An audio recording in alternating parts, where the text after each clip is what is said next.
Welcome everyone, this is मन्नत official YouTube channel. Procurement of goods and services का जो topic है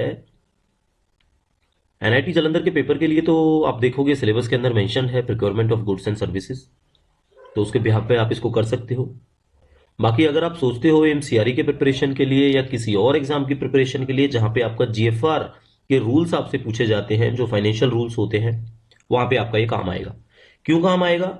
क्योंकि ये procurement of goods and services है जो हमारा चैप्टर नंबर 6 है। किसका चैप्टर 6 होता है? जीएफआर का। तो जब भी बच्चों हम जीएफआर पढ़ेंगे, ठीक है, तो कंफ्यूजन वाली बात है नहीं। जीएफआर के रूल 2017 में आए थे, इसलिए इसको जीएफआर 2017 बोला जाता है। तो जब भी हम अपडेटेड रूल्स पढ़ेंगे तो उसके अंदर आप कोई भी देखोगे चैप्टर नंबर 6 है। चैप्टर नंबर 6 में क्या आ जाता है? Procurement of goods and services. ठीक है, procurement of goods and services. तो आज ये टॉपिक करने वाले हैं, डेफिनेटली आपके काम आएगा। इसके बाद जब आप हमारा मॉक दोगे तो डेफिनेटली आप मॉक अच्छे से कर पाओगे अगर आपने क्लास को बेहतरीन तरीके से समझा है। ठीक है, कोई क्वेश्चंस होते हैं आप पुट कर सकते हैं कमेंट्स के अंदर या डायरेक्टली व्हाट्सएप करके पूछ सकते हैं। टाइम देने में आंसर लग सकता है, बट कोशिश करते हैं जितने भी क्वेश्चंस हमसे पूछे जाते हैं हम उनका जल्द से जल्द देने की कोशिश करें जवाब। ठीक है, चलो। तो प्रिक्योरमेंट ऑफ गुड का जब हम पढ़ते हैं तो आपने देखा होगा जीएफआर के अंदर हमसे सवाल किया जाता है गुड्स के बारे में, कि भाई गुड्स का डिस्कशन कौन से रूल के अंदर किया गया है। तो रूल नंबर 143 के अंदर हम पढ़ते हैं गुड्स के बारे में। और ये जो रूल्स हैं, ये किसके रूल हैं बच्चों? ये आपके जीएफआर के रूल हैं। तो जीएफआर के जो रूल्स हैं उसके अंदर रूल नंबर 143 है, जिसके अंदर हम डेफिनेशन ऑफ गुड्स पढ़ते हैं। ठीक है, क्लियर हो जाएगा आपको। अब गुड्स जब पढ़ते हैं तो गुड्स में होती कौन कौन सी चीजें हैं, तो हम बहुत सारी चीजें बताएंगे जो गुड्स के अंदर आएंगी। ठीक है, फिर हम आपको वो चीजें बताएंगे जो गुड्स के अंदर नहीं आएंगी। और पेपर में जो सवाल आता है वो यही आता है कि इसके अंदर क्या नहीं आता। एक्सक्लूजन। एक्सक्लूजन का मतलब क्या होता है? जो चीज इसके अंदर इंक्लूड नहीं होती है। तो गुड्स में क्या इंक्लूड नहीं होता है? गुड्स में बच्चों आपकी बुक इंक्लूड नहीं होती है, आपके पब्लिकेशन इंक्लूड नहीं होते हैं, उनको आप गुड्स नहीं बोल सकते हो। ठीक है, और पीरियोडिकल्स होते हैं। पीरियोडिकल्स से क्या मतलब है? जो एक रेगुलर इंटरवल ऑफ पीरियड पे पब्लिश होते हैं उनको पीरियोडिकल्स बोलते हैं। लाइब्रेरी अगर आप जाते हो आपको पता होगा पब्लिकेशन के बारे में, बुक्स के बारे में, और खासकर पीरियोडिकल्स जर्नल्स जो होते हैं, ये सब बात की जाती है इसके अंदर। ठीक है, बुक्स लिख दिया हमने, पब्लिकेशन लिख दिया हमने, पीरियोडिकल्स लिख दिया, और लाइब्रेरी की ऐसी कोई चीज। तो ये सब का सब है जो एक्सक्लूजन में आता है गुड्स के। इसको आप गुड्स नहीं कह सकते। तो बच्चों हम गुड्स कह किसको सकते हैं? ठीक है, तो गुड्स हम कह किसको सकते हैं? All articles. अब सारे के सारे नहीं बताएंगे, कुछ बोलेंगे कुछ लिखेंगे। ठीक है, फर्नीचर्स होता है आपका, आपका रॉ मटेरियल्स होता है, आपने स्पेयर पार्ट सुने होंगे, स्पेयर्स होते हैं। अब कुछ ऐसी चीजें जो आपने नहीं सुनी होंगी, सारे के सारे व्हीकल्स, सारे के सारे एयरक्राफ्ट, इंडस्ट्रियल प्लांट्स, असेंबलीज, सब असेंबलीज, ये सारी चीजें तो आती ही आती हैं। टेक्नोलॉजी वाली चीजें भी आती हैं इसके अंदर, जैसे सॉफ्टवेयर हो गया, पेटेंट हो गया। ठीक है, मशीनरी होगी, कोई भी इंस्ट्रूमेंट हो गया, इक्विपमेंट हो गया, कोई फिक्सचर हो गया, कोई फर्नीचर हो गया। लाइव स्टॉक भी इसके अंदर आता है। ठीक है, लाइव स्टॉक। तो आपने देखा गुड्स के अंदर ज्यादातर चीजें आती हैं। नहीं आता है वो सवाल पूछा जाता है तो बुक्स नहीं आती हैं, पब्लिकेशन नहीं आते हैं, पीरियोडिकल्स नहीं आते हैं, लाइब्रेरी नहीं आती है। लाइब्रेरी से संबंधित जो चीजें हैं वो नहीं आती है। ठीक है बच्चों, पता लग गया आपको? इसके अंदर एक और सवाल छिपा होता है जिसमें आपसे पूछा जाता है इनटेंजिबल प्रोडक्ट्स क्या होते हैं। Intangible, intangible products. तो क्या होते हैं जी इंटेंजिबल प्रोडक्ट्स? वो प्रोडक्ट जिनको आप टच नहीं कर सकते। तो टच नहीं कर सकते तो लाइक चीजें जो फिजिकल चीजें नहीं होती, सॉफ्टवेयर है आपका इंटेंजिबल के अंदर। ठीक है, टेक्नोलॉजी ट्रांसफर है, टेक्नोलॉजी ट्रांसफर है इसके अंदर। सॉफ्टवेयर हो गया, टेक्नोलॉजी ट्रांसफर हो गया, आपका पेटेंट हो गया, इंटेलेक्चुअल प्रॉपर्टी आईपी हो गया, ठीक है, पेटेंट्स हो गया, लाइसेंस हो गया। ये सारी चीजें आपकी इंटेंजिबल प्रोडक्ट्स के अंदर आती हैं।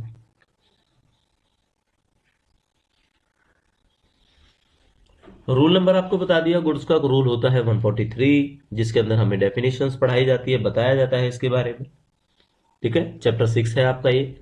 जीएफआर का कोई अलग से टॉपिक नहीं है।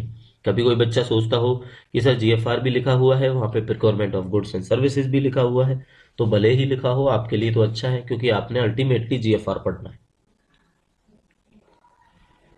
ठीक है बच्चों,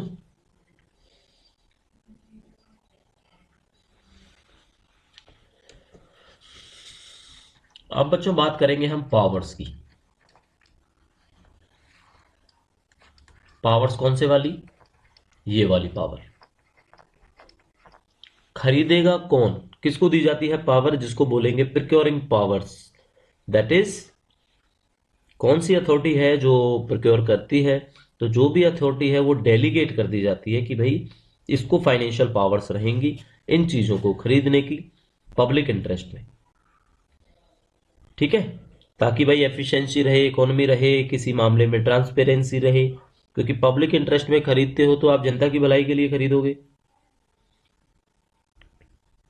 ठीक है,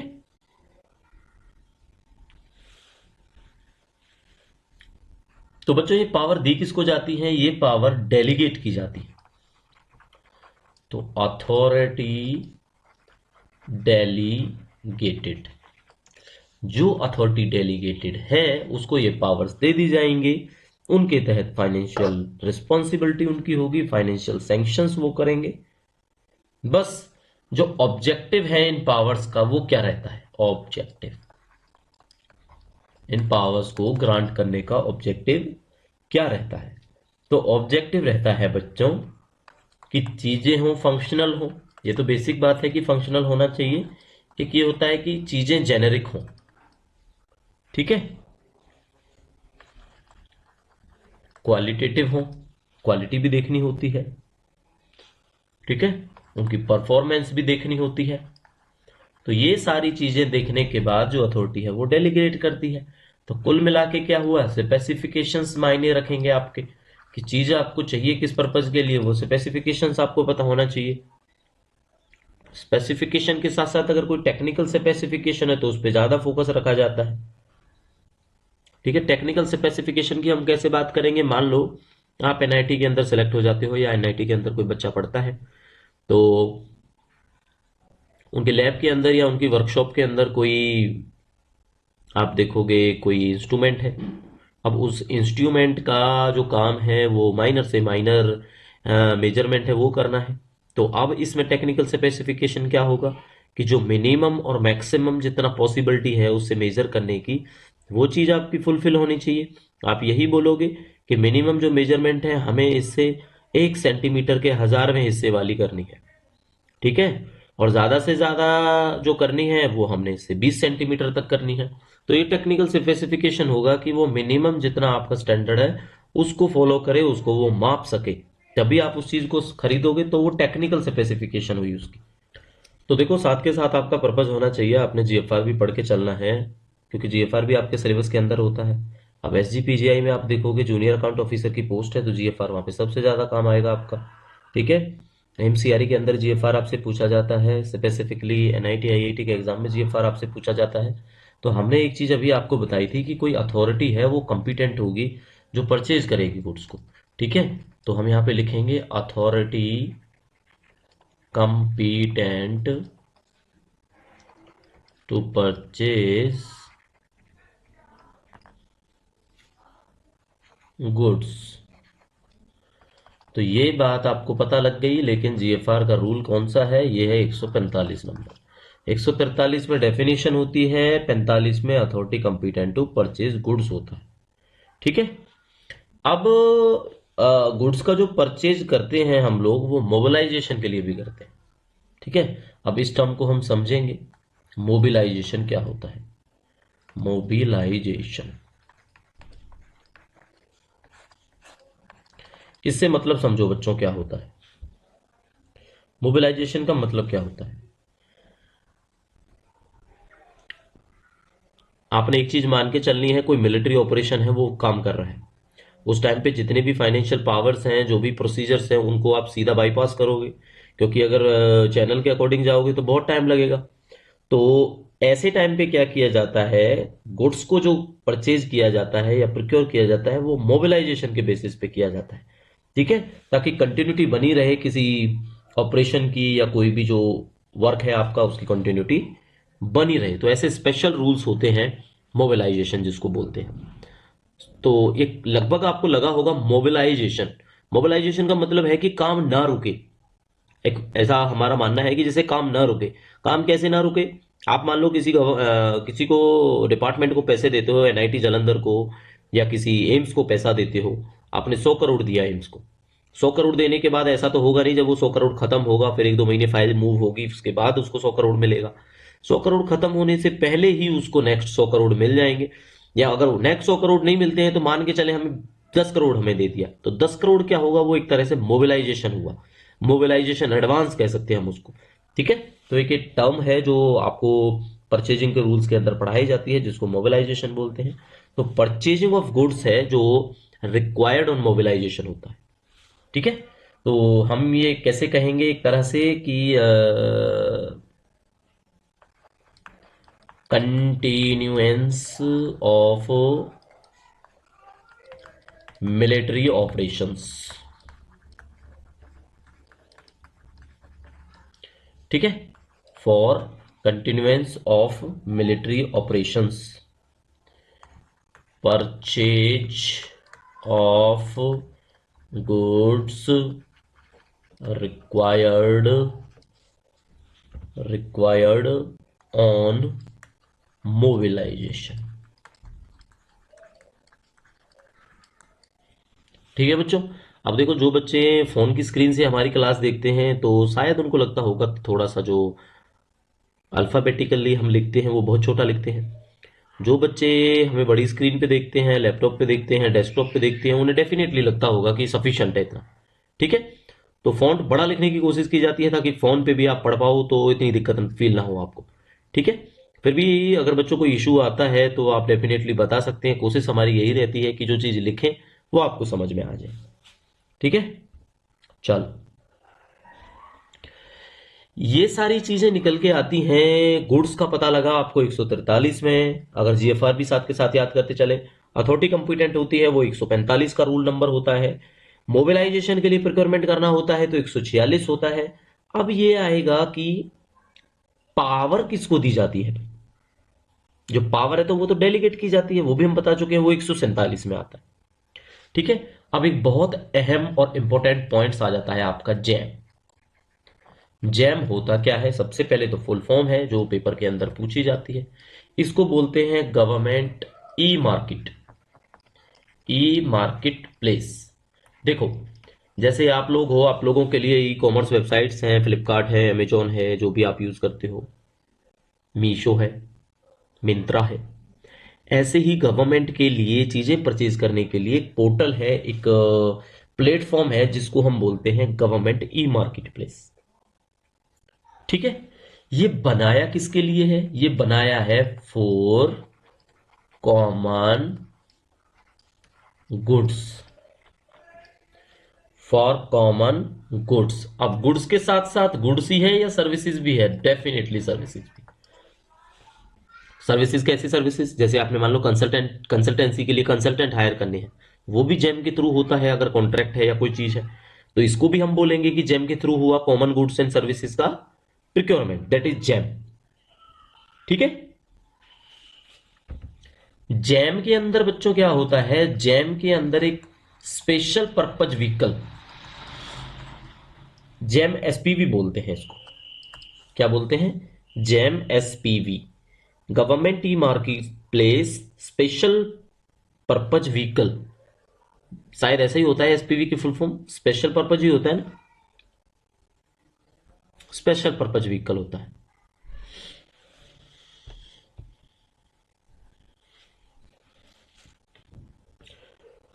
तो एसपीवी का काम क्या होता है कि पूरी की पूरी जो प्रॉपर है वो पब्लिसिटी करे। किस चीज की पब्लिसिटी करे? एडवर्टाइजमेंट की, कि भाई फलाना फलाना आइटम हमने जेम पोर्टल से खरीदना है, तो उसके लिए एसपीवी है जो उसका यही काम है कि वो एडवर्टाइजमेंट है प्रॉपर तरीके से करे। ठीक है। जितने भी डिपार्टमेंट्स हैं, जितने भी मिनिस्ट्रीज हैं सेंट्रल गवर्नमेंट के, सबके लिए मैंडेटरी होता है कि आप परचेज है जो जेम के पोर्टल के थ्रू करें।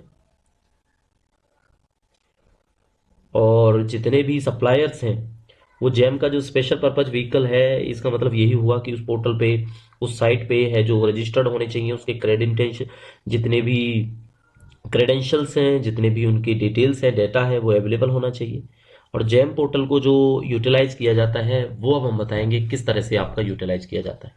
तो जेम का जब भी आपसे सवाल पूछा जाएगा कि जीएफआर का कौन सा रूल होता है जेम के अंदर, तो बच्चों 149 आप लोग, हम तो कहेंगे याद कर लेना, लेकिन चाहे आप रट लेना। जैम का पूछा जाता है पेपर में, 149 के अंदर आता है।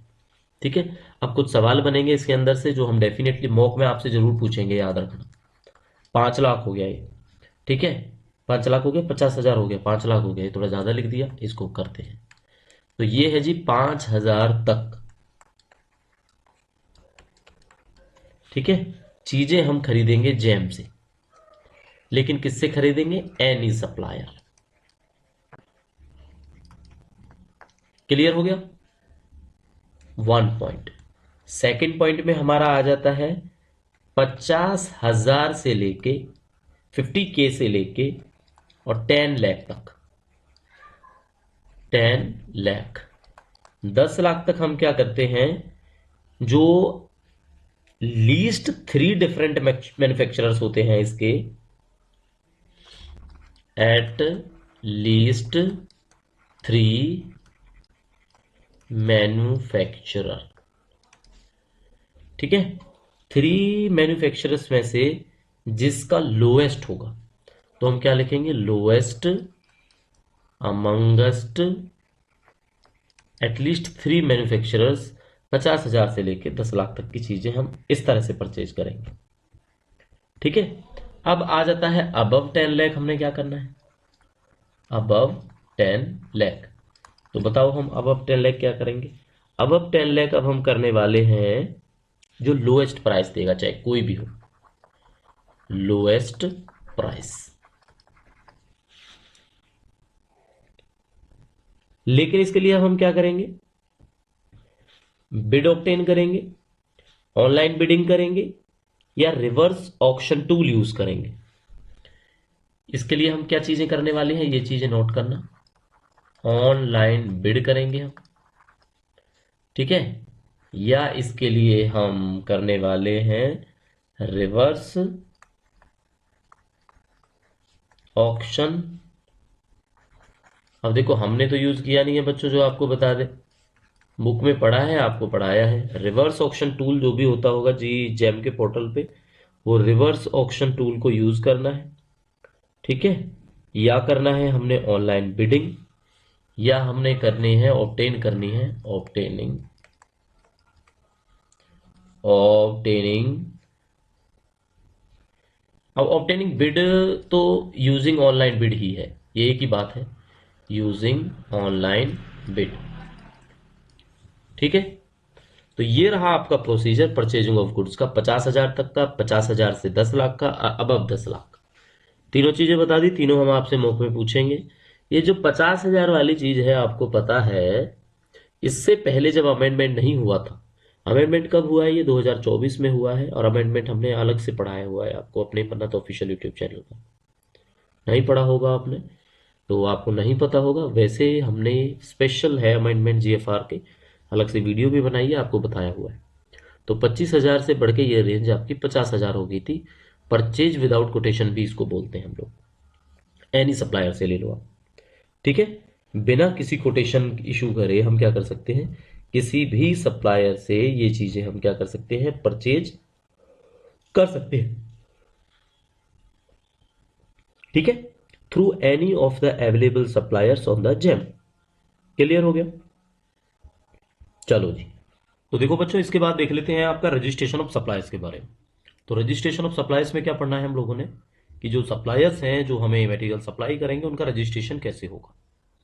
तो रजिस्ट्रेशन ऑफ सप्लायर हम कौन से रूल के अंदर पढ़ते हैं, रूल नंबर 150 में पढ़ते हैं, रजिस्ट्रेशन ऑफ सप्लायर्स। ये आता है आपका जीएफआर के 150वें रूल के अंदर। इसमें क्या है रजिस्ट्रेशन ऑफ सप्लायर में, कि जो गुड एंड सर्विसेज आपके जेम पोर्टल पर अवेलेबल नहीं है उसके लिए आपके डिपार्टमेंट के हेड हैं या आपकी मिनिस्ट्री, अगर आप मिनिस्ट्री के अंदर हो मिनिस्ट्री के हेड हैं, तो जो रजिस्टर्ड सप्लायर्स हैं गुड्स एंड सर्विसेज के, स्पेसिफिकली जिनसे आप पीरियोडिकली डील करते हो, आप उनका रजिस्ट्रेशन करवा सकते हो। रजिस्ट्रेशन होने के बाद अगर कुछ ऐसा रहता है तो आपको पता है उनको डीबार भी कर दिया जाता है। डीबार का टेन्योर कितना रहता है, इससे संबंधित सवाल है जो पेपर में आपसे पूछा जाता है। ठीक है, तो बेसिक जो चीजें हैं इसके अंदर क्या रहने वाली हैं कि लिस्ट ऑफ रजिस्टर्ड सप्लायर्स जो होते हैं, ये इनकी जो कंडीशंस है प्रिक्योरमेंट की, वो जितनी भी सारी की सारी चीजें हैं वो प्रिक्योरिंग पोर्टल है जो ई प्रिक्योरमेंट के पोर्टल्स हैं उस पर होना चाहिए, कि जितने भी सप्लायर्स आपके रजिस्टर्ड हैं उनकी लिस्ट किस पे होनी चाहिए, आपका ई प्रिक्योरमेंट के पोर्टल्स पे होना चाहिए। और सप्लायर्स को जो रजिस्टर्ड किया जाता है, रजिस्ट्रेशन ऑफ सप्लायर्स, तो इनका टेन्योर कितना रहता है, ये सवाल है जो पेपर के अंदर पूछा जाता है। तो आपसे पूछा जाएगा 1 साल रहेगा, 2 साल रहेगा, 3 साल रहेगा, कितना रहेगा, तो 1 साल से लेके 3 ईयर्स तक होता है। 1 से 3 ईयर्स के बिटवीन होता है। 1 साल भी हो सकता है किसी सप्लायर्स का रजिस्ट्रेशन, 2 साल भी हो सकता है, 3 साल भी हो सकता है। अब ये जब टेन्योर खत्म हो जाता है तो क्या होगा, वो फ्रेश जो है रिप्लाई कर सकते हैं रिन्यूअल के लिए, अपने रजिस्ट्रेशन के लिए। ये है जो चीज इसके अंदर हमें ध्यान रखनी है। ठीक है, अब रजिस्ट्रेशन ऑफ सप्लायर तो हो गया, तो इनको डिबारमेंट के बारे में भी पढ़ लेते हैं कि इनको डिबार भी कर सकते हैं। तो जो डिबारमेंट है, डिबारमेंट फ्रॉम बिडिंग, जो भी बोली लगेगी उस बोली लगने से इनको डिबार कर दिया जाता है किसी किसी रजिस्टर्ड सप्लायर्स को। कब कर दिया जाता है, अगर प्रिवेंशन ऑफ करप्शन का कोई एक्ट लग जाता है इनके तहत, प्रिवेंशन ऑफ करप्शन एक्ट, जो आपको एलटीसी के एक्ट की तरह याद रखना है, 1988 में आए थे। जैसे एलटीसी के रूल्स आपके 1988 के अंदर आए, वैसे ही आपने करप्शन का एक्ट याद रखना है, 1988 में आया है। ठीक है, भारतीय न्याय संहिता है आज के टाइम में जो चलता है, जिसको बीएनएस हम लोग बोलते हैं। तो बीएनएस की धारा के तहत भी कुछ ऐसा हो सकता है जिसकी वजह से कोई पब्लिक हेल्थ का थ्रेट अगर आ जाता है प्रिक्योर करने से, बीएनएस की धारा के तहत अगर कोई थ्रेट टू, हम यहां पे लिख देते हैं थ्रेट टू पब्लिक, अगर ऐसा कुछ आ जाता है, उस चीज में कोई इन्वॉल्व पाया जाता है, तो डिबारमेंट कर दिया जाता है उसको बिडिंग से। और जो बिडर आपका डिबार्ड होता है, जो बिडर है वो कितने दिन तक एलिजिबल नहीं होता दोबारा से, तो मिनिमम है कि कंडीशंस है कि 3 साल तक जो है वो पार्टिसिपेट नहीं कर सकता बिडिंग में। 3 साल के बाद वो अफ्रेश अपने आप को रजिस्टर्ड कराएगा, रजिस्ट्रेशन ऑफ सप्लायर, जो रूल नंबर 150 में हम लोग पढ़ते हैं। और ये डिबारमेंट है आपका, ये बच्चों हम पढ़ते हैं जीएफआर 151 के अंदर। धीरे धीरे ये रूल याद हो जाएंगे, आपको कंफ्यूजन नहीं होगी, बिल्कुल भी आपको याद करने की जरूरत नहीं पड़ेगी इसके बाद में। ठीक है, तो डिबारमेंट का प्रोसीजर सिंपल सा है कि किसी को 2 साल से ज्यादा के लिए डिबार हम नहीं कर सकते हैं अगर वो कोड ऑफ इंटीग्रिटी को ब्रेच करता है। तो कोड ऑफ इंटीग्रिटी है, अगर उसको तोड़ता है, यहां पे लिख देते हैं कोड ऑफ इंटीग्रिटी ब्रीच, अगर ये वाला मामला आता है तो मैक्सिमम क्या है, 2 ईयर्स की जो है डिबारमेंट है। और डिबारमेंट किस रूल के तहत पढ़ते हैं, जीएफआर के 151 में हम डिबारमेंट के बारे में पढ़ते हैं। ठीक है, चलो अब एक थोड़ा हटके है रूल, हम याद रखेंगे। वो रूल क्या है कि सेंट्रल गवर्नमेंट ने कुछ इंस्ट्रक्शंस दिए हैं, उन्होंने बताया है कि जो भी हैंड स्पन चीजें हैं, हैंड वोवन टेक्सटाइल्स हैं, जैसे खादी की चीजें हम बोलते हैं, तो खादी की चीजें आपने एक्सक्लूसिवली केवीआईसी से परचेज करनी है। केवीआईसी क्या होता है, वो होता है khadi village industries commission, KVIC purchase लिख देते हैं यहां पे। तो ये सेंट्रल गवर्नमेंट के इंस्ट्रक्शंस होते हैं कि भाई ये रिजर्व्ड आइटम है, इसको आप इसी से खरीदो, रिजर्व्ड आइटम। तो रिजर्व आइटम हम जो लोग पढ़ते हैं जीएफआर के 153 के अंदर पढ़ते हैं, किस रूल में पढ़ते हैं, रूल 153 के अंदर इस चीज को हम पढ़ते हैं कि जो केवीआईसी है, खादी विलेज इंडस्ट्रीज कमीशन, इसकी फुल फॉर्म आपने याद रखनी है, खादी विलेज इंडस्ट्रीज कमीशन। ठीक है बच्चों, फर्स्ट टाइम व्यूअर है हमारे बच्चे जितने भी चैनल पे देख रहे हैं मन्नत ऑफिशियल यूट्यूब चैनल पर, वो चैनल को सब्सक्राइब कर सकते हैं, बिकॉज आने वाले टाइम में आपको ऐसी क्लासें मिलती रहेंगी। आने वाले सीआरई के एग्जाम की प्रिपरेशन के लिए, कोई भी एनआईटी आईआईटी का ऐसा एग्जाम आता है जहां पर सीसीएस रूल्स, जीएफआर रूल्स आपके पूछे जाते हैं, डेफिनेटली ये प्लेटफॉर्म आपके लिए हेल्पफुल साबित होगा। तो केवीआईसी का आइटम्स का पता लग गया कि जो इनके टेक्सटाइल्स हैं भाई, इनको हम परचेज करेंगे।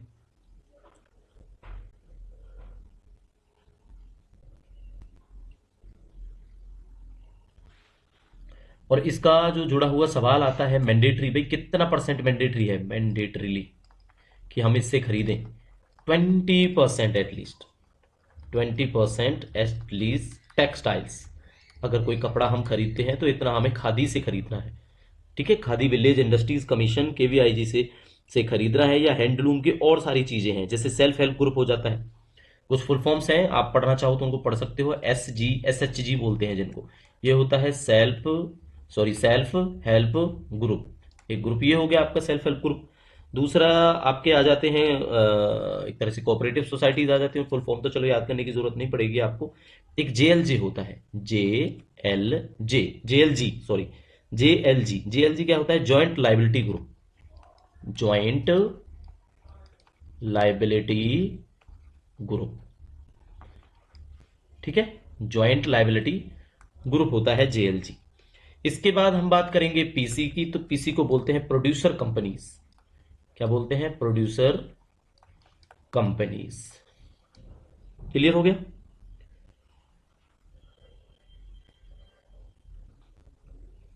चल, परचेज विदाउट कोटेशन हमने आपको बताया हुआ है। रूल नंबर आप याद रखना, पेपर में पूछा जाता है परचेज विदाउट कोटेशन, कि भाई इतनी चीजें खरीदने के लिए हमें कोटेशन की जरूरत नहीं पड़ेगी, कोई कोटेशन मिनिमम नहीं दिखानी पड़ेगी हमने। तो उसके लिए 50,000 रुपए तक ये पॉसिबल है। 50,000 तक कोई चीज हम परचेज विदाउट कोटेशन कर सकते हैं। ठीक है, चाहे वो जेम पोर्टल पर अवेलेबल, जो चीज जेम पोर्टल अवेलेबल नहीं है वो हम खरीद सकते हैं। तो एक सिंपल सा डिक्लेरेशन देना होता है कि भाई जो भी आपका हेड है डिपार्टमेंट का या अथॉरिटी है, जो वो एक कंपिटेंट अथॉरिटी के फॉर्मेट में देती है, और वो वर्डिंग आप सुन लो क्या होती है। I am personally satisfied that these goods purchased are of the requested quality and specification and have been purchased from the reliable supplier at a reasonable price. ऐसा लिख के देना होता है साइन करके। ठीक है, तो ये फॉर्मेट होता है परचेज विदाउट कोटेशन का। 50,000 रुपए तक की चीज है जो आप खरीद सकते हो। ये अमेंडमेंट के अंदर हुआ था। ठीक है, और अमेंडमेंट आपको पता है कब है? जो हमने पढ़ाया हुआ है आपको, 2024 में ही आया था ये अमेंडमेंट, जिसके बारे में हमने आपको पढ़ाया कि भाई परचेज ऑफ गुड्स की जो वैल्यूज है उसका है ये परचेज विदाउट कोटेशन। ये हम आपको पढ़ा चुके हैं। ठीक है बच्चों, 10 जुलाई 2024 का ये department of expenditure ministry of finance के अंदर ऑफिस मेमोरेंडम है जो हमने आपको पढ़ाया हुआ है, जिसके तहत ये अमेंडमेंट्स हो चुके हैं। तो परचेज विदाउट कोटेशन हो गया आपका। अब परचेज एक लोकल कमेटी के द्वारा अगर करनी है, ठीक है, और वो है आपका रूल नंबर 155। अब हमें ये याद कैसे रहेंगे रूल? अब बच्चे पूछेंगे सर ये रूल कैसे याद रहेंगे? तो देखो बच्चों, परचेज विदाउट कोटेशन 154 नंबर पे होता है। जेम पोर्टल 149 पे बात करते हैं हम, 149 पे। गुड्स के बारे में 143 में हम बात करते हैं। ऐसे याद हो गया आपको? अब 154 में जब है परचेज विदाउट कोटेशन, तो परचेज थ्रू परचेज कमेटी 155 में याद रखो आप, नेक्स्ट होता है इसके बाद। इसी तरह से हमें क्रोनोलॉजी इनकी याद रखनी है, तो इसको बोलेंगे purchase by local purchase committee. लिखा मिलता था पहले कहीं कहीं, अब हो सकता है आपको परचेज कमेटी लिखा मिले, बट ये होता LPC ही आपका। क्या होता है? लोकल परचेज कमेटी होता है। और लोकल परचेज कमेटी की जो लिमिट है वो कितनी होती है? 50,000 रुपए से लेके 5 लाख रुपए तक की जो चीजें हैं वो आप purchase by local purchase committee कर सकते हो। और इस लोकल कमेटी में 3 मेंबर्स की कमेटी होती है। 3 मेंबर्स, यहां से भी सवाल बनता है। एक तो ये लिमिट का सवाल बनता है और एक ये मेंबर्स का सवाल बनता है कि इस कमेटी में कितने मेंबर्स होते हैं। तो ये हो गया आपका परचेज बाई ये परचेज कमेटी। ठीक है, चलो अब बिड के थ्रू परचेज करना होता है। Purchase by obtaining beads.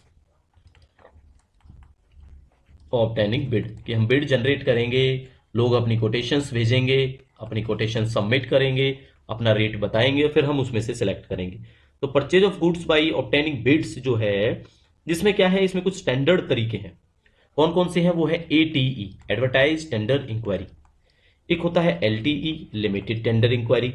एक होता है two stage bidding, two stage bidding. एक होता है एसटीई, सिंगल टेंडर इंक्वायरी, ये आपने याद रखना है। एक होता है जो रिवर्स ऑक्शन बोलते हैं, जिसको इलेक्ट्रॉनिक होता है, वो इलेक्ट्रॉनिक रिवर्स ऑक्शन। ठीक है। एटीई क्या होता है, लिखें यहां पे, चलो थोड़ा थोड़ा लिख देते हैं। एडवर्टाइज्ड, एडवर, ये बच्चों नहीं आएगा, एडवर्टाइज्ड टेंडर इंक्वायरी। एलटीई क्या होता है आपका, limited tender inquiry, limited tender inquiry. Two stage का हो गया। एसटी का होगा सिंगल टेंडर इंक्वायरी। और ये होता है आपका इलेक्ट्रॉनिक, ठीक है, ये होगा आपका electronic reverse auction, reverse auction. ठीक है जी, इतना क्लियर हो गया आपको। और ये आप ये मत सोचना कि आपने नीटर एएसओ के लिए भरा हुआ है फॉर्म की सर हमारे तो काम नहीं आएगा ये तो आपने एनआईटी जालंधर के लिए पढ़ाया है, वहां पे लिखा हुआ है purchase of goods and services. लेकिन हम आपको पहले ही बता चुके हैं क्लास के स्टार्टिंग में कि purchase of goods and services है चैप्टर नंबर 6, और चैप्टर नंबर 6 डील करता है आपका purchase of goods and services के बारे में, और ये आपका भी काम आएगा जीएफआर के अंदर, है ना। तो आपने मिस नहीं करना है इस क्लास को। चलो, एक जैम का सीपीपी होता है, जैम सीपीपीपी। अब ये सीपीपीपी जो है, इसकी फुल फॉर्म पूछ ली जाती है, तो ये होता है central public procurement portal. Jam का आपको पता है गवर्नमेंट ई मार्केट प्लेस, और ये होता है आपका सेंट्रल पब्लिक प्रोक्योरमेंट पोर्टल। ठीक है। तो ये मैंडेटरी है, सारी के सारी मिनिस्ट्री, सारे के सारे डिपार्टमेंट जो भारत सरकार के हैं या उनके अटैच ऑफिसेज हैं, ऑटोनोमस बॉडीज हैं, चाहे एम्स हो, पीजीआई हो, स्टैचुरी बॉडीज हैं, कि भाई वो अपने एटलीस्ट जो टेंडर की इंक्वायरी है उसको पब्लिश करें। अगर उनकी खुद की साइट है तो खुद की साइट पे पब्लिश करें, साथ के साथ जैम के सीपीपीपी पोर्टल पे करें, CPPP। ठीक है। ये सारी की सारी चीजें उनको पब्लिश करनी पड़ती हैं, ताकि ऐसा ना हो कि पब्लिक एंटिटी है और लोगों को पता नहीं लगा, जो उनके पसंदीदा कॉन्ट्रैक्टर्स थे उनको टेंडर दे दिया गया। इसलिए ई पब्लिशिंग की जाती है। न्यूज़पेपर में भी होती है, आपने आज भी देखा होगा, द टाइम्स ऑफ इंडिया अगर पढ़ते हैं, द हिंदू आप पढ़ोगे तो एक एडवर्टाइजमेंट का सेक्शन होता है, वहाँ छोटे छोटे बॉक्सेस बने होते हैं। हर एक इंस्टीट्यूट के जिनके भी टेंडर्स हैं या बिडिंग है, इनवाइटेड हैं, यो सब ई पब्लिशिंग की तरह आपको न्यूज़पेपर पब्लिशिंग में भी देखने को मिलता है। ठीक है। चल, इसी तरह से क्या होता है, इसके अंदर ई प्रोक्योरमेंट हो जाता है। ई प्रोक्योरमेंट का रूल है जो 160 के अंदर हम पढ़ते हैं हम लोग। चल, अगला एक पढ़ेंगे हम, एटीई, एडवर्टाइज टेंडर इंक्वायरी। ये क्या है? Advertised tender inquiry. ये आपको देख के लग रहा होगा कि इस चीज की एडवर्टाइजमेंट हमने निकालनी है। एडवर्टाइज टेंडर इंक्वायरी, ये जैम का सीपीपी के बारे में पूछा आपसे, और ये एटीई के बारे में। तो एटीई में क्या होगा, ये रूल नंबर 161 में पढ़ाई जाती है चीज आपको, रूल 161 के अंदर, जिसमें हमें बताया जाता है कि भाई जैम पोर्टल के साथ साथ आप एडवर्टाइजमेंट को CPPP के पोर्टल पे भी डालें, जो हमें भी बता चुके हैं आपको बात। और जो वैल्यूज हैं चीजों की वो कितनी रहती हैं, वो वैल्यूज भी बढ़ा दी गई हैं इसमें। 50 लाख से अबव की वैल्यूज हैं, 50 लाख एंड अबव की जो चीजें हैं उनका जो है आपको एडवर्टाइज टेंडर इंक्वायरी के थ्रू करना है। CPPP के पोर्टल पे भी डालना है। एडवर्टाइजमेंट की जो इन्विटेशन है, वो वेब एड्रेस भी आप बता सकते हो कि भाई कौन कौन से जो बिडिंग के डॉक्यूमेंट्स हैं वो चाहिए आपको। ये सारी चीजें हैं जो इसके अंदर आती हैं। ठीक है।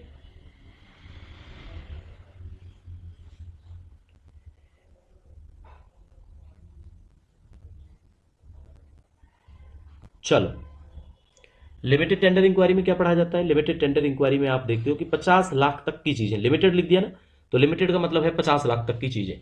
तो LTE, लिमिटेड टेंडर इंक्वायरी में हम वैल्यू याद रखेंगे 50 लाख तक ये डिफरेंस है लिमिटेड टेंडर में और एडवर्टाइज टेंडर इंक्वायरी के अंदर।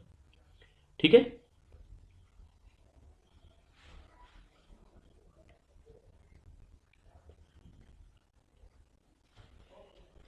इसके बाद जो आपने डुअल बिडिंग सिस्टम देखा होगा जिसको बोलते हैं हम two bid system. Two bid system.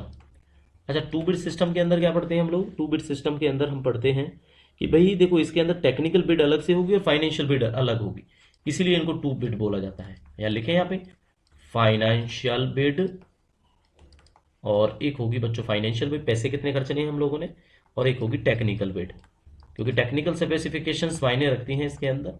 जब कोई इक्विपमेंट परचेज करना है, इंस्ट्रूमेंट परचेज करना है, क्योंकि मशीनरी की वैल्यू है, तो उस चीज़ के अंदर बात की जाती है। तो फाइनेंशियल बिड में हम पैसे की बात करेंगे और टेक्निकल बिड में हम टेक्निकल स्पेसिफिकेशंस, उसके टर्म एंड कंडीशंस, उसके एएमसी सीएमसी, ये सारी चीज़ें की बात हम करते हैं।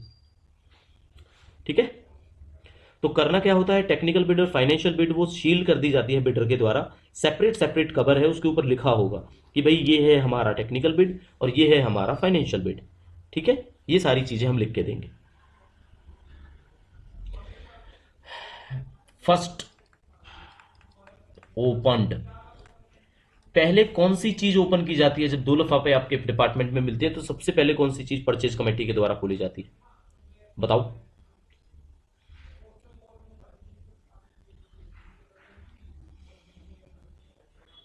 सबसे पहले खोली जाती है बच्चों टेक्निकल बिड, क्योंकि जो चीजें टेक्निकली हमसे मैच कर रही होंगी, जो चीजें हमें चाहिए होंगी, उसी का हम फाइनेंशियली चेक करेंगे और उसके बाद हम करते हैं फाइनेंशियल बिड।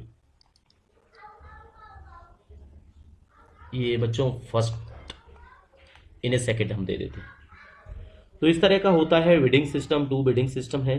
चीजें और भी हैं, तो हमने आपके साथ ये शेयर की हुई हैं। जितने भी मनत ऑफिशियल यूट्यूब चैनल के मेंबर्स हैं, चाहे वो क्रैश कोर्स के मेंबर हो, चाहे वो 6 मंथ के मेंबर हो, या कोई स्पेसिफिक एग्जाम के लिए हमारा मेंबर हो, तो पूरी की पूरी पीडीएफ आपके साथ शेयर है, आप लोगों ने पढ़नी है, क्योंकि इसके अंदर से हम मॉक बनाएंगे और आपसे पूछेंगे, और इस क्लास के बाद ही मॉक आपका अवेलेबल आज ही हो जाएगा। ठीक है, तो पहले आप लोगों ने क्लास देखनी है, उसके बाद आप मॉक लगाओगे तो बड़ा इंटरेस्टिंग लगेगा, आपको अच्छा लगेगा। लेट बिडिंग का क्या सिस्टम है? लेट अगर कोई बिड करता है तो लेट बिडिंग का क्या सिस्टम है? लेट बिड, तो लेट बिड में कोई सिफारिश नहीं चलती। ठीक है, तो लेट बिडिंग सिंपल सा केस है, नॉट अलाउड। या फिर जो अगर लेट किसी का रिसीव होता है तो उसका हम क्या करते हैं? Not consider. No allowed, not allowed, not consider, not considered, दो चीजें होती हैं इसके साथ में। ठीक है। Single tender inquiry, single tender inquiry, single tender inquiry किस रूल के तहत पढ़ते हैं? रूल नंबर 166 के अंदर हम पढ़ते हैं single tender inquiry. Single tender inquiry में क्या है? एक ही टेंडर होता है बस, और जो भी स्टैंडर्ड्स हैं अगर जो उसको मैच करता है वो चीज़ हम परचेज कर लेते हैं। ठीक है, तो ये है स्टैंडर्ड टेंडर इंक्वायरी के अंदर।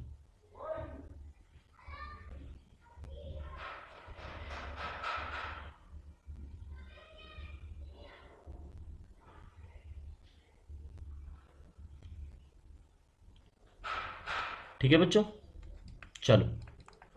बिड सिक्योरिटी होती है, तो बिड के लिए सिक्योरिटी होती है वो, ये रूल नंबर 170 है। दोनों सिक्योरिटी का आपने याद रखना है। एक होती है हमारी परफॉर्मेंस सिक्योरिटी, क्या होती है हमारी? परफॉर्मेंस सिक्योरिटी होती है, और इसको हम पढ़ते हैं रूल नंबर 171 के अंदर। टॉपिक आप लोगों ने पढ़ने लेना है, इसके अंदर से जो क्वेश्चंस है वो हम आपको पूछ लेंगे कि कितने परसेंट की है, कितने दिन का टाइम होता है इसके अंदर, दोनों के दोनों पैकेट्स हैं। अगर टू स्टेज बिडिंग के अंदर बिड आपको रिसीव हुआ है तो उसका कितने दिन के पीरियड के अंदर हमने क्या करना है, कब तक वो वैलिड रहती है बिड सिक्योरिटी आपकी। ठीक है।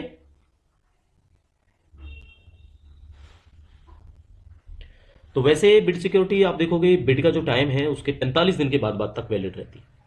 तो ये चीजें जब क्लियरली आप दो अक्षर पढ़ोगे तो आपको समझ में आ जाएंगी, है ना? ऐसा कुछ हार्ड एंड फास्ट नहीं होता इसके अंदर। परफॉर्मेंस सिक्योरिटी का जो सवाल है पूछा जाता है तो ये 3 से 5% होती है बच्चों। कितनी होती है परफॉर्मेंस सिक्योरिटी आपकी? 3 से 5% होती है। कौन कौन सी चीजों पर? जो प्रिक्योरमेंट वाली चीजें हैं, जैसे कि हमारी गुड्स हैं, कंसल्टेंसी सर्विसेज हैं, नॉन कंसल्टेंसी सर्विसेज हैं, इन पे 3 से 5% होगी। 3 से 5% किसका? ऑफ द कॉन्ट्रैक्ट वैल्यू का। 3 to 5% ऑफ कॉन्ट्रैक्ट। ठीक है। एडवांस पेमेंट का सवाल आता है जब भी आपसे पूछा जाएगा, तो आपको पता है कॉन्ट्रैक्टर को एडवांस पे किया जाता है, एडवांस पेमेंट। तो बहुत अच्छा सवाल है, 2 सवाल इसके अंदर से बनते हैं। एडवांस पेमेंट, अगर आपने कॉन्ट्रैक्ट पीएसयू को दिया है, पब्लिक सेक्टर अंडरटेकिंग को दिया है, पीडब्ल्यूडी लाइक इनको दिया है, ये भी पब्लिक सेक्टर अंडरटेकिंग हुई, या कोई स्टेट का पीएसयू है उसको दिया हुआ है, ठीक है बच्चों, स्टेट के किसी पब्लिक सेक्टर अंडरटेकिंग कोई ऐसी है स्टेट की, या गवर्नमेंट बॉडी है उसको दिया हुआ है, तो एडवांस पेमेंट जो होगी ना उसमें टोटल कॉन्ट्रैक्ट का 40% तक हो सकता है। लेकिन अगर बिल्कुल ही प्राइवेट फर्म है, बिल्कुल ही फर्म क्या है आपकी, प्राइवेट है, तो उसमें 30% रहेगा बच्चों, ये आपने याद रखना है। कितना रहेगा, प्राइवेट फर्म को कितना एडवांस पेमेंट कर सकते हैं, 30%। और ये परसेंटेज है, ये पता है किसका है, of contract value, contract value. आप समझो 1 करोड़ का कॉन्ट्रैक्ट है तो 30 लाख तक आप उनको एडवांस पे कर सकते हो। अगर सेक्टर आपका गवर्नमेंट सेक्टर है, मान लो जैसे पीडब्ल्यूडी उस काम को अगर करने वाला है, तो 40% तक आप कर सकते हो, 40 लाख रुपए आप एडवांस पे उनको कर सकते हो, ये आता है एडवांस पेमेंट के अंदर, ठीक है।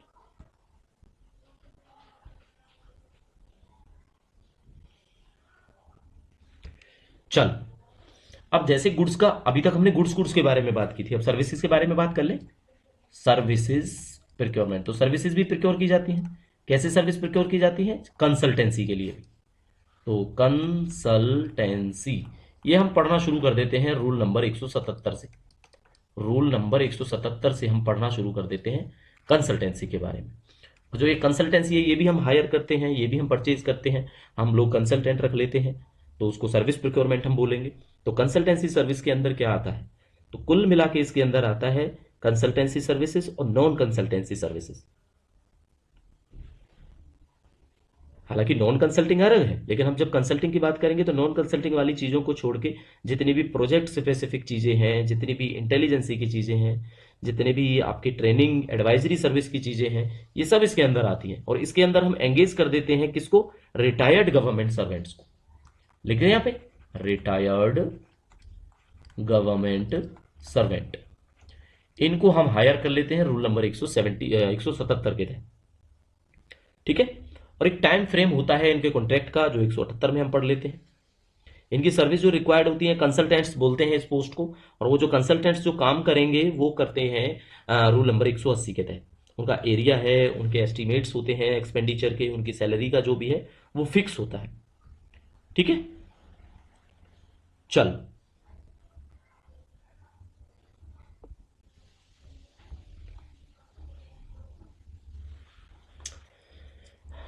मॉक के अंदर बच्चों एक चीज पढ़ोगे आप, तो एक QCBS कुछ फुल फॉर्म्स हैं, ये आपको अगर ठीक लगे तो नेक्स्ट हम करते हैं कंटिन्यू इसको। QCBS ये क्या होता है, एक RFP क्या होता है आपका, एक LCS क्या होता है, ये कुछ फुल फॉर्म्स हैं जो आपके काम आ जाएंगे। तो LCS होता है लीस्ट कॉस्ट सिस्टम, क्या होता है, लीस्ट कॉस्ट सिस्टम, ये तो हो गया लीस्ट कॉस्ट सिस्टम। QCBS क्या हो जाएगा आपका, QCBS होता है quality and cost, quality and cost based, based को बी बड़ा कर लो आप, सिलेक्शन, अब आपको समझ आ जाएगा कि QCBS है, ठीक है। एक अगला हमने कौन सा बताया था आपको, एक चीज बताई थी हमने आपको, RFP, ये बेसिक सी बात है, ये आप अगर नहीं भी आता तो शायद आप कर लेते। रिक्वेस्ट फॉर प्रपोजल बोलते हैं इसको, रिक्वेस्ट फॉर प्रपोजल, ठीक है। एक TQR होता है बच्चों, TQR में क्या पढ़ते हैं हम, terms of references, terms of references किसके लिए होते हैं टर्म्स ऑफ रेफरेंसेस, ताकि आप प्रिसाइज किसी चीज के ऑब्जेक्टिव को पढ़ सको, कंडीशंस को पढ़ सको, इसलिए होते हैं टर्म्स ऑफ रेफरेंसेस, ठीक है। LCS बता दिया आपको, लीस्ट कॉस्ट सिस्टम होता है।